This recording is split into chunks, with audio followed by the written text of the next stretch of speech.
ചാവക്കാട് പൊന്നാനി ദേശീയപാതയിലെ അണ്ടത്തോട് തങ്ങൾപടി പെട്രോൾ പമ്പിന് മുൻവശം നിയന്ത്രണം വിട്ട കാർ ഇടിച്ച് അപകടത്തിൽ 5 പേർക്ക് പരിക്കേറ്റു.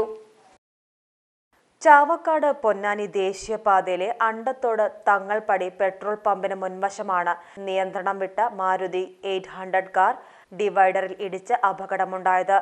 അപകടത്തിൽ പരിക്കുപറ്റിയ കാർ യാത്രികരും കോഴിക്കോട് സ്വദേശികളുമായ 60 വയസ്സ് ജാനു, 45 വയസ്സ് സംഗീത, 53 വയസ്സ് പ്രേമൻ, 20 വയസ്സുകാരൻ അനന്തകൃഷ്ണൻ, 17 വയസ്സുകാരി അനന്യ എന്നിവരെ ചാവക്കാട് ഹയാത്ത് ആശുപത്രിയിൽ പ്രവേശിപ്പിച്ചു.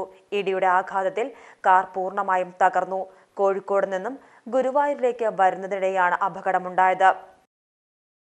സ്നേഹത്തിന്റെ ഭാഷ ഒന്നാണ്. മംഗല്യപ്പട്ടിനെന്നും Zeenath Silks and Sarees, Metro Plaza, Tirur Road, Kottakkal.